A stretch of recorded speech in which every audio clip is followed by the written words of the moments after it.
So my name is Brian Jones. I'm the Dean of Health, Social Work and Sport at the University of Central Lancashire. I'm basically a highly paid administrator, and I've got Sam Pywell in the room, who is a real expert around social prescribing, and we both have a love for the outdoors, and we've managed to make our work significantly around green social prescription, green and blue social prescription, but also we have a real vested interest in the outdoors, and obviously we're very privileged to be a part of Adventure Mine and working with Bendrig Trust to put this event on. I've been asked to chair a panel now, which could go any number of ways. I've not got any questions whatsoever other than the initial one, and then these guys here on the panel will guide pretty much where we take it. What we will do is I'll try and keep to time and give you the opportunity to ask some questions yourself. So if anybody does have any questions, feel free. We'll have a roving mic at some point. So Sam, seeing as I'm your boss, would you be the roving mic person? I'm asking, but really I'm telling. So that will be marvellous. So we are going to be sat down. So fortunately for you, you won't see us too much when we actually get into conversation. But hopefully the content of what we talk about will be really good.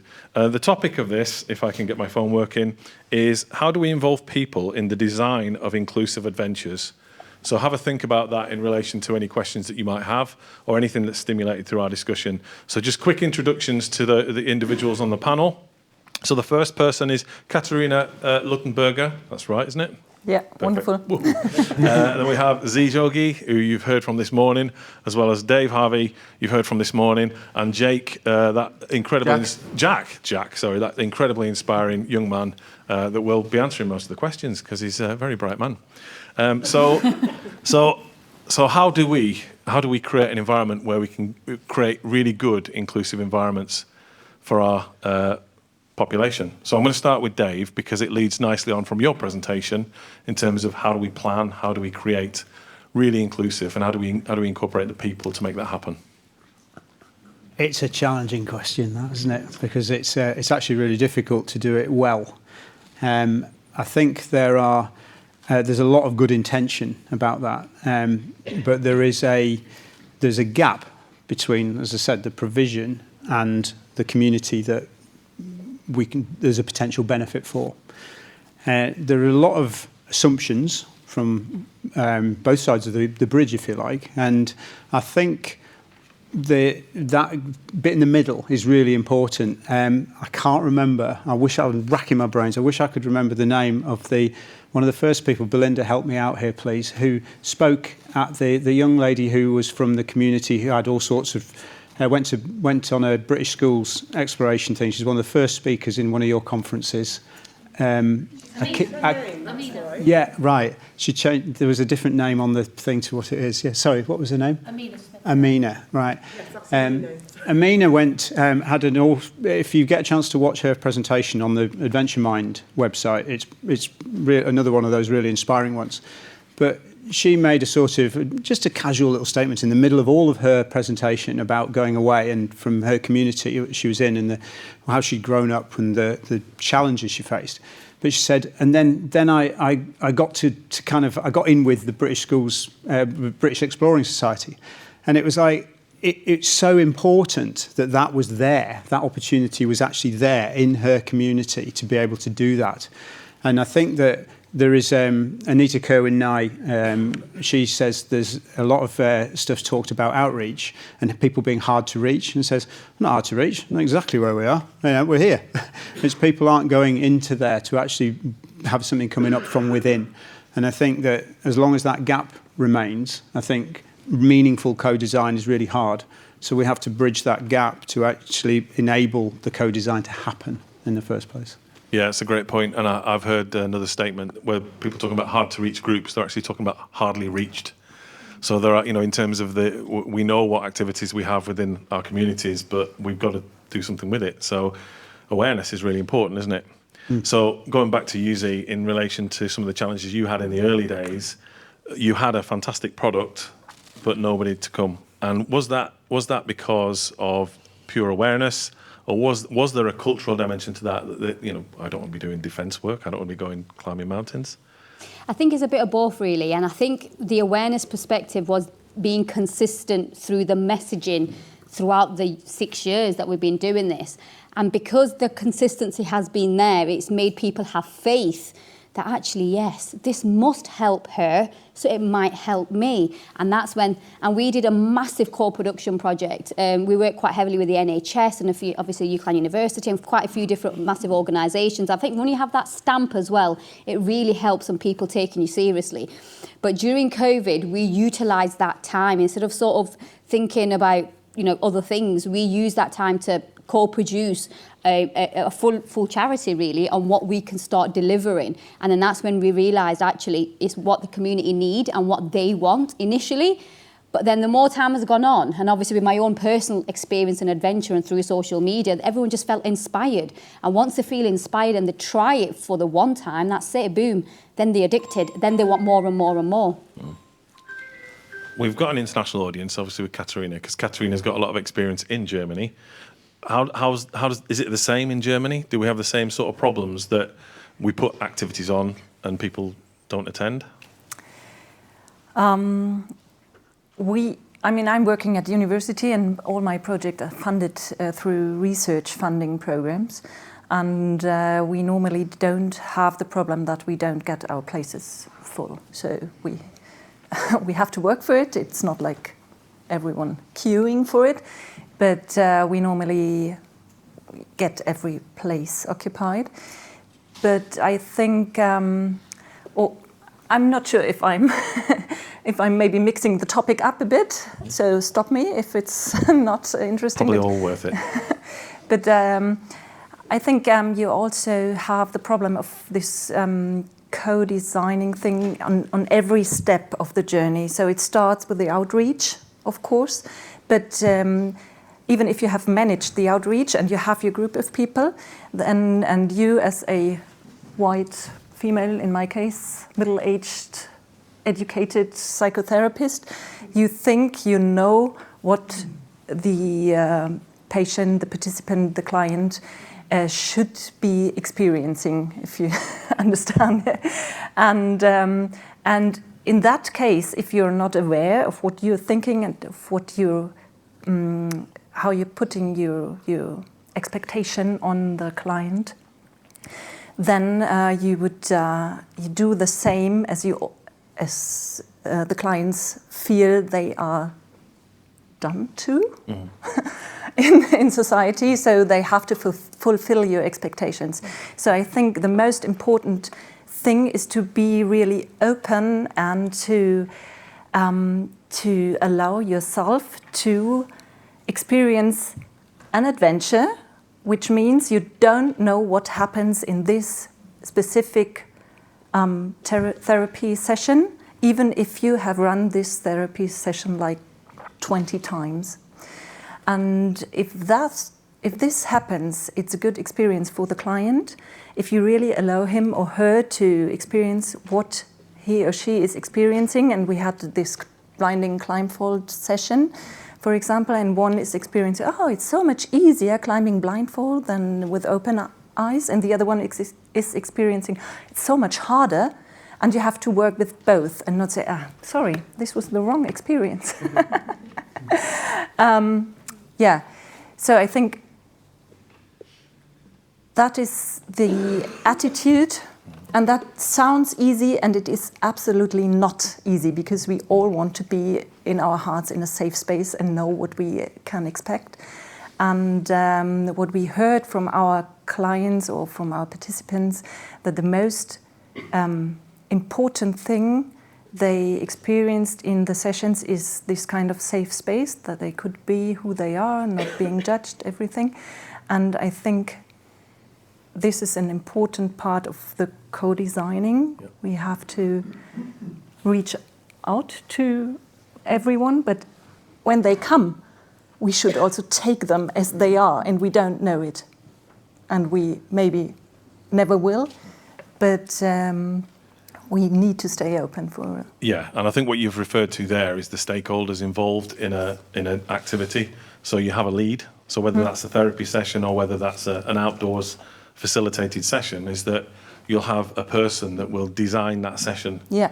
And typically that session is designed without the input of the people that will be participating in that session. Often, yeah. Which you might get it right and you might get it completely wrong. So this concept of co-design and co-production is really, really important. So I'll go back to Dave again. In terms of that co-production, because we had a conversation, well, there was a conversation before this event about empowerment. Empowerment is almost a word that suggests that I have power over you, so I will empower you to design the session, and that is almost false, isn't it? It's a word that we don't use. Yeah, and I think you come back to this thing about meaningful, and if you take a school residential, go do something sort of quite mainstream. So we're going to co-design it. Well, what do you actually mean? Do you mean that you're really going to follow the needs and the interests of the children, or are you actually going to be steered into that to end up actually in a fairly sort of constrained program? So how do you actually make that meaningful? And that's at a really that's at a level that it ultimately becomes to someone in authority designing something with someone else in authority to then deliver to meet a sort of collective bunch of needs. So we're in a youth sector sort of environment, then it's much more driven by the needs of the young people.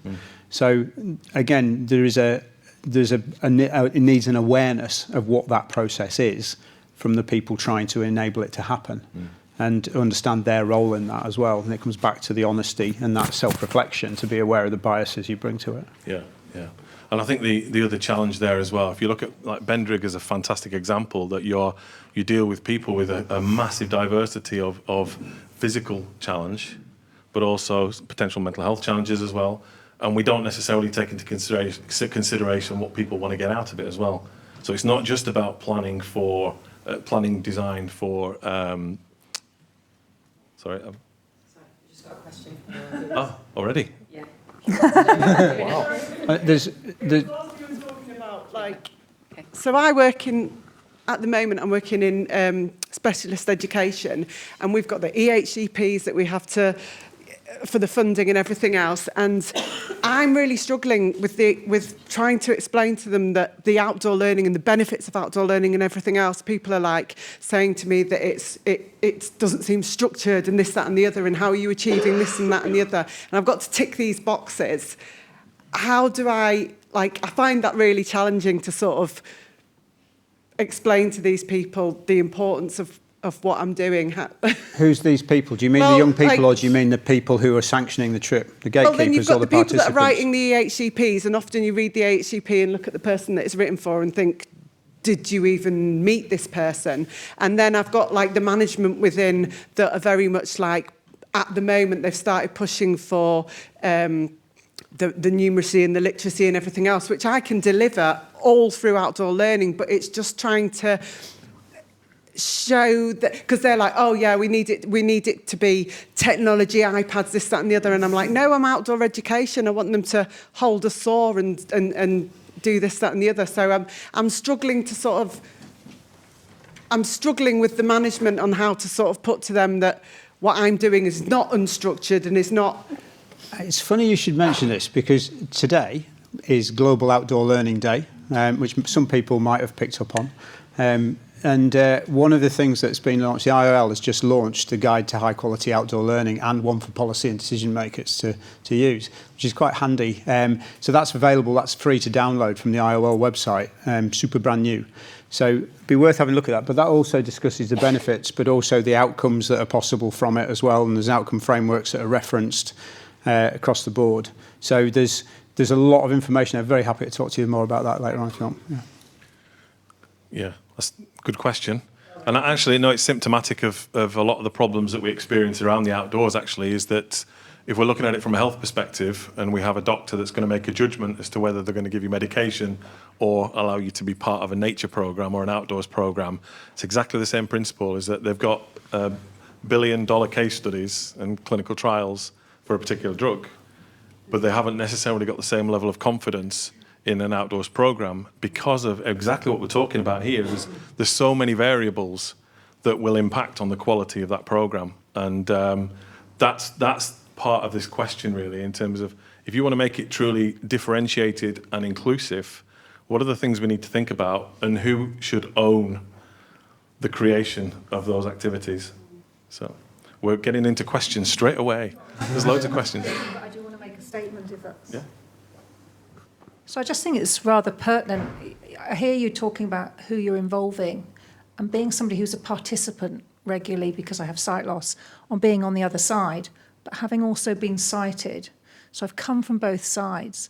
And what I've found is so many times I am underestimated as to what capabilities I have. And my peers are also hugely underestimated. So then we are asked to go and do something, but it's got to come with a one-to-one assistant. And I just kind of am like, you're patronising me. I don't need this. I'm telling you very clearly I don't want this. I would like to do this myself. Can you demonstrate, show me in a way that I can understand, and then let me get on? And I think it's vital that we're actually making this personalised to the individuals that we're working with here, because what so easily happens is it's blanket. That person can't see, therefore they cannot. That person can't, so therefore they cannot. And I think it's absolutely vital that it's taken back to the people that are actually participating. It needs to be coming from them as to what they want, what support they need, and what they're wanting to achieve from it. And that's got to be your foundation, surely, because otherwise everything else is meaningless. Yeah, I totally agree with you. As I do have a visual impairment myself as well. And yeah, on what you said, yeah, I totally agree. Madam. Yeah, good chat. And I also think if you look at it from a psychotherapy perspective, which Katharina, that's your expertise, that's the first thing that you do, isn't it? You set the agenda. You don't set the agenda based on your thoughts. You set the agenda with the client. I should, yeah. That's just normal practice. We do have more questions. I'm gonna do the running around like Jeremy Kyle. No. No. Yeah, just I guess throwing the cat amongst the pigeons slightly with this kind of participation. I think there are a couple of risks also with participation. One is that you can get someone on a group who isn't there representing that group. They're actually there representing themselves, and then that becomes very difficult because you're trying to represent, the whole of, whatever condition or whatever group you're trying to access. But also, I think the other risk is that the person who's coming to you, let's just say you're the expert in that area, that adventure, well, that other person might not be. So I think that's a really difficult dynamic if we're just going, well, what do you want? Because they might not actually know what's available. And actually, we had this situation going into a school recently where the teacher really wanted the young people to own this thing, but they didn't know what this thing was. So what they started to create was really, I would say, an inferior product from what we actually could have created for them. And I know that might sound quite, that's why it's cat amongst the pigeons. It's a bit controversial, but I think it's trying to find a balance between those things. So it's not necessarily, I think there is the partnership there, which has to be, the trust and the partnership has to grow between those people. We can't have one ruling or the other ruling, I guess. I just wanted to say that there are risks the other way too. I think being a physiotherapist and understanding that, I completely get that. And I suppose, how do we manage that? If it is co-design, there are elements of health and safety that you can't ignore, clearly. But it's that conversation, I suppose, that you have with your clients to make that judgment as to what you're going to do. Is it safe? And is it going to meet their goals? I think the other thing is that it's about trying to bring yourself to a particular point where the current what's the word?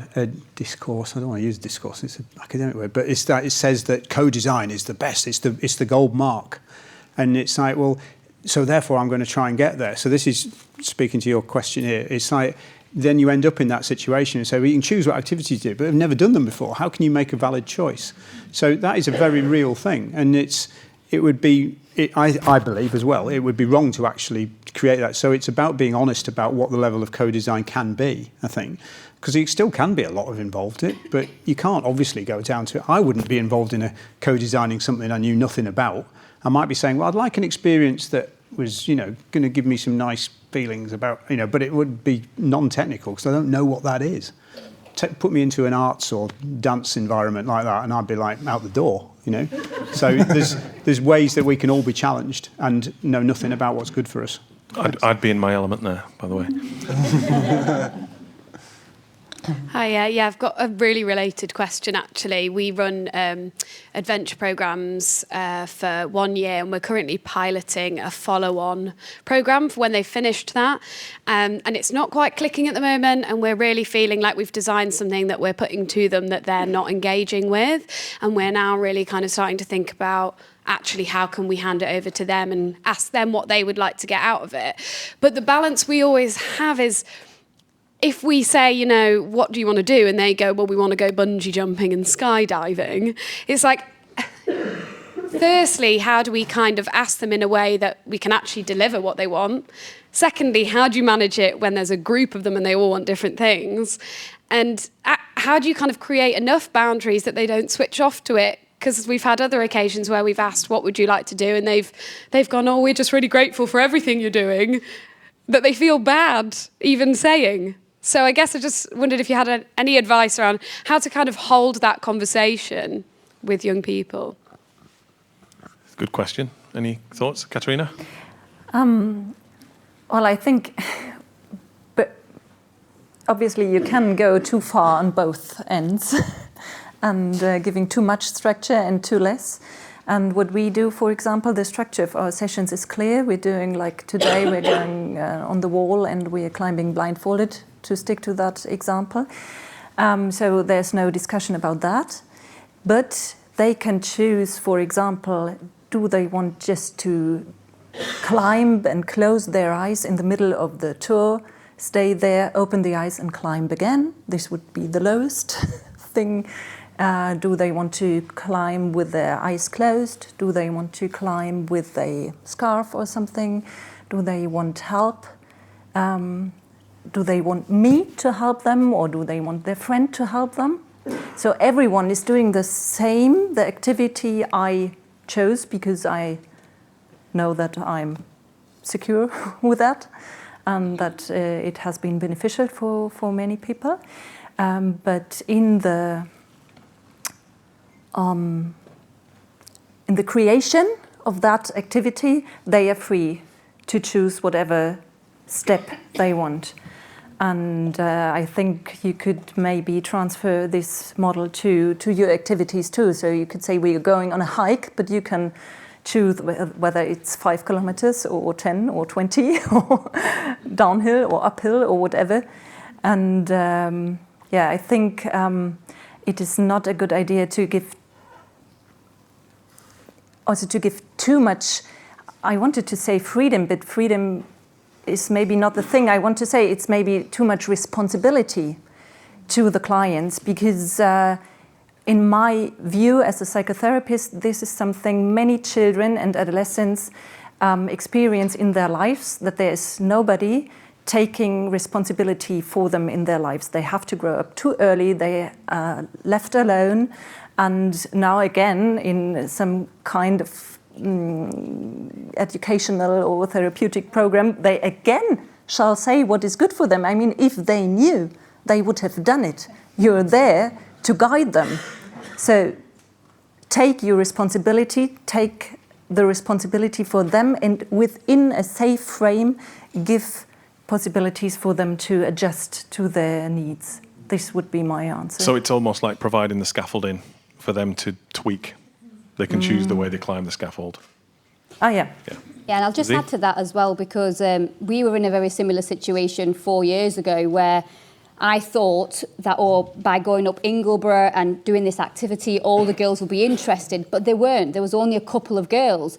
So it came back to me and I thought, okay, what can I do to make them interested?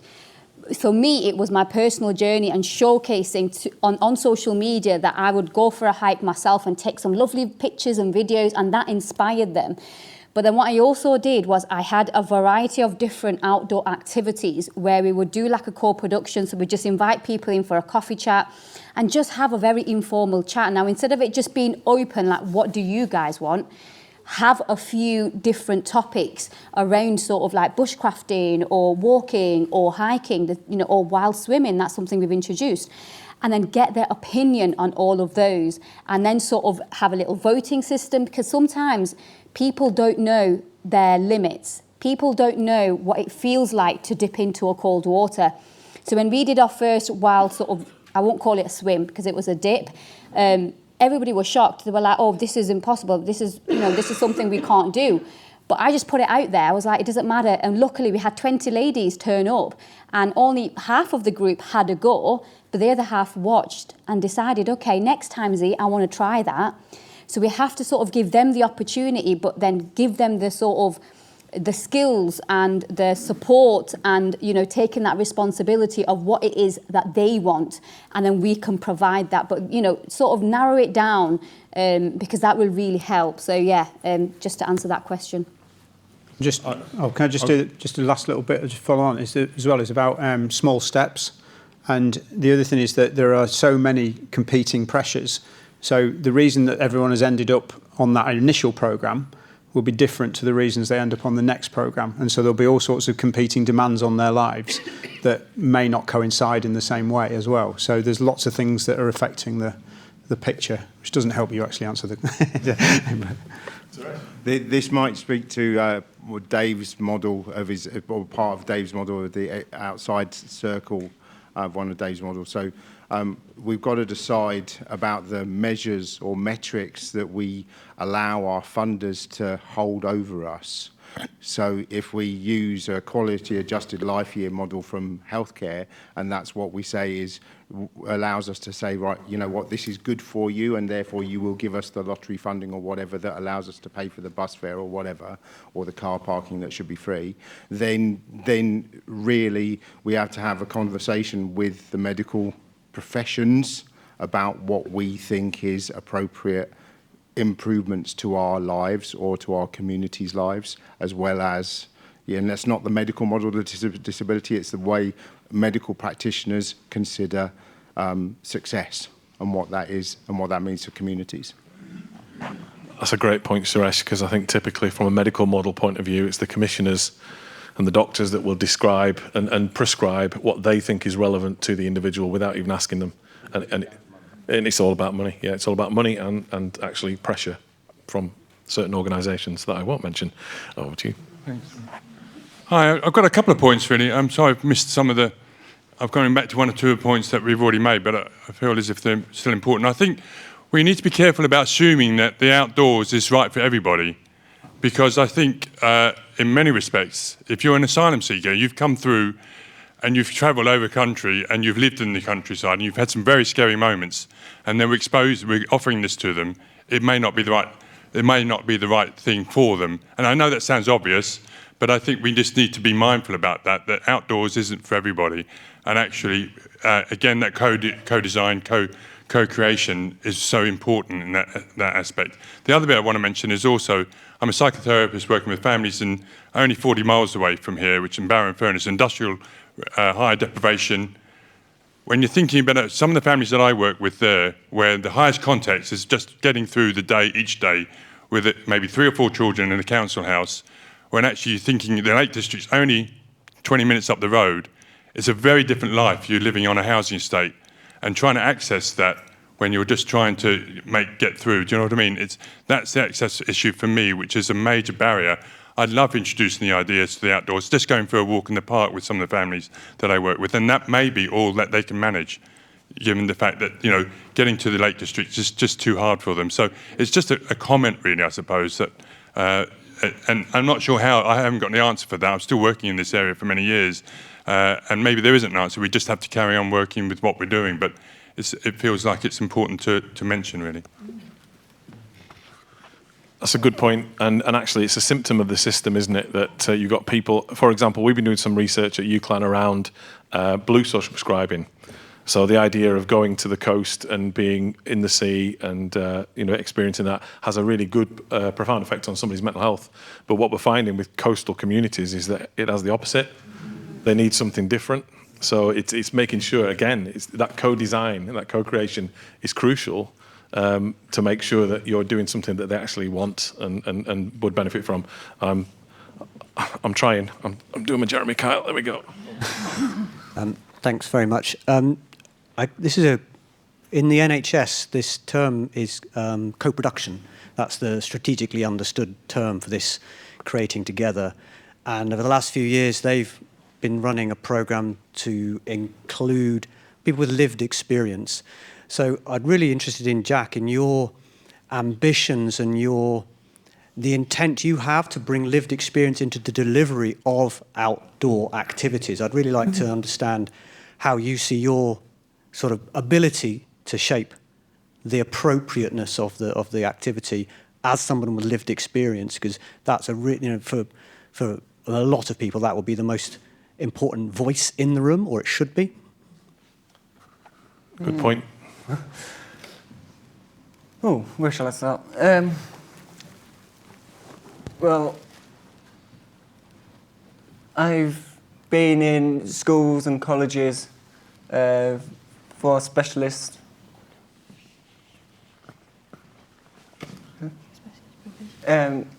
Specialist provision. So, for example, I've been to a school for the deaf, I've been to a school for the visual impaired, and unfortunately, I couldn't get into a school that supports me with both sensory issues, my dual sensory impairment, and what was the question?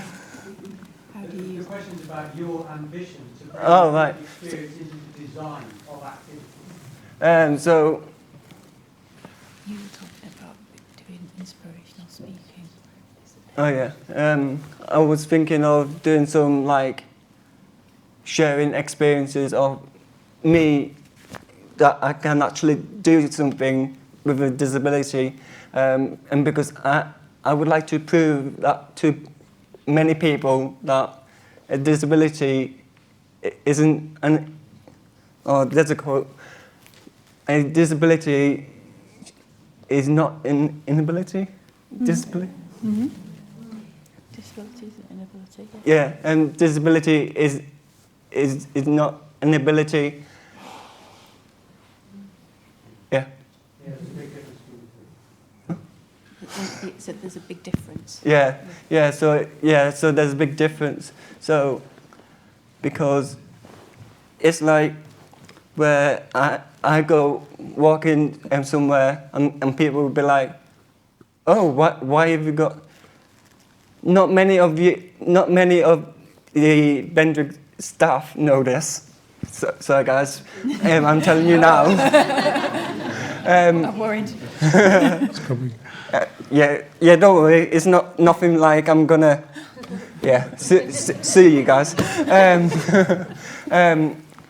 There is times where my sight isn't 100%, especially during winter. I know this fatigue going on and I'm tired and it's getting dark. And I do tend to find navigation really hard. That's why I like to have someone beside me just to say, there's a step there, Jack. And because I have no depth perception, I have no depth perception, full stop. So I'm just like, it's always nice to have that person or someone there to say, there's a step there, Jack. Go and take a break. And because for me, taking a break is just impossible. I'm like always active. I'm always at it. I'm like, oh. We had to hide you in the break, didn't we? Because everybody wanted to talk to you, but you were really conscious that you had this panel discussion coming up. Yeah. So we were trying to hide you from the masses. Rest. So you had enough energy for this. Yeah. So for me, it took me a few years to actually accept my disability and say, hang on, I need a break. Hang on, I need some help. Because like here today, I'm talking about mental health and stuff. It's good to speak out, even if you have a disability. Otherwise, you'll just not get any help if you don't ask for help. That goes for everyone, even without a disability. We talked long and hard, hadn't we, about why it's hard to disclose those disabilities that people maybe can't see. Yes. And your lived experience has been that you try to conform to the norm. Yeah, and I feel bad for doing that to myself because, because I've always said, I'm all right, I'm fine. Yeah, I'm just fine. Yeah, then when winter comes and the bus driver just go, and I do take buses quite a lot, and I do have quite bad experiences with stagecoach up north. Rural, yes. No lights, yes. And one time I was getting on the bus and this driver just dropped me off somewhere in the middle of nowhere. I was like, great. So I looked at my phone. I was like, oh, I thought I was like an hour away by foot. And I was only like 10 minutes, maybe 15 minutes away. No street lights at all. And I was like, I think I need to call someone. Oops. So I got some help and that's sorted. But I think public transport, including buses, should have more disability awareness training to help those who need it most. We talked about that for organisations, didn't we? About having that open and honest conversation with people and discovering what their access needs are. Oh yes. So I think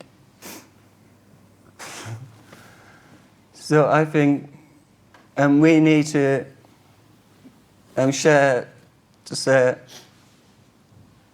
what can you deliver to us to enable us to enjoy that facility or that museum or that sports centre if you're keen in like exercising, for example, to improve your mental health, for example, like here, mental health, adventure mind, or if you need someone, like if you're on holiday somewhere and you need that guide who takes you up, like Mount Etna, for example, which I have done.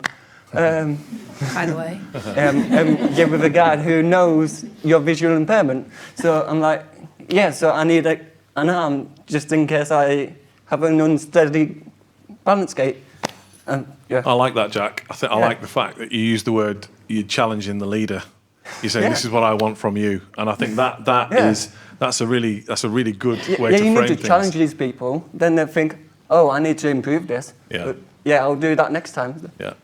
That's good. I like that. And actually, when you look at co-design, I think that is, I know we take into consideration things like health and safety in a session. So clearly the leaders have to pay attention to that. You can't do that because of health and safety. I'm like, hang on, we need to change this. 2024. So that's 2009. That's what they're all trained for in terms of health and safety and providing safe environments, which is brilliant. But then laying in what you actually want from the session and you challenging the leaders, for me, is a really important thing to do. And I think that, for me, is the purpose of this session, really, is to try and change that power dynamic away from it being a leader leading a session that doesn't actually pay attention to the people that they're leading and turning it into something a little bit different and actually saying, your participants, what do you want from this? And it depends on the quality of the leader, doesn't it? Because some leaders will have amazing skills that they can manage that huge differentiation in a relatively sketchy environment, and others that might not. They might be new and might only be able to manage certain things at a certain time. And I think, again, this is testament to the people at Benderig that can actually manage that differentiation. Everybody's got different challenges, but everybody's got different needs and wants. And I think, you do that incredibly well. So. And it's like me travelling to Sicily recently, and on my own with a group of people who I knew through a charity of Max, like a VR charity I explained earlier, and I wasn't going with family. I was going with a bunch of friends to Sicily, and it's been my first time actually going solo with friends with a disability and flying, and I was like, oh, I'm actually doing this. I'm not dreaming. I've always wanted to do this. And yeah. Fantastic. Yeah. That's fantastic, Jack. Very inspiring. Yeah. Very inspiring young man. So, yeah, you should be able to do things, even with a disability, and just try things. Brilliant. And push the leaders. Yeah. That's the message that Jack wants to send is, you lot. Has anybody got any final questions before we close? So I've got one here and one there. So I'll do my Jeremy Kyle impression. Mine's just more of a thought than a question, really. It's just that from all of the issues and things that have come up and the talking to people about their needs of accessibility, for me it sounds a lot like it could be helped with good facilitation. So just facilitating a talk about, okay, what is it actually that people need from this session, or what is it that people can actually do, what are their abilities, and how can I sort of facilitate that? How, like you said before, Nikki, sometimes people are overstepping and helping too much, and that's taken away from the person's experience. So it's about having that conversation and actually saying, okay, what are you able to do? What is it you would like to learn? And then being able, as a leader, to sort of work around that, and also stay within the safety bounds. Like, it's all sort of interlinked to me in facilitation. And I was just wondering anyone's opinions on or thoughts on that. Yeah. I mean, it's quite a tough job, isn't it, being a leader of any sort in any environment. Dave, I know you do. Well, yeah, I mean, I agree. And it is absolutely about that. And I think there's a need to recognise that everybody's on a journey. And some people are further on the journey than others are. And I think there are very few people, I mean, I don't know of anybody who is willfully, sort of creates barriers.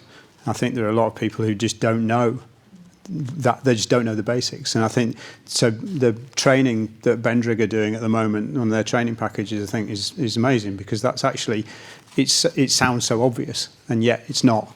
And so we need to create that, raise the level, the baseline level, to being that point where people do that. That's a matter of course. That's just like, well, what can I do for you? And understanding the basics so that we know that we're not doing something where we're just trying to assume. And we come back to this assumptions thing and not meeting in the middle. And so I totally agree with you.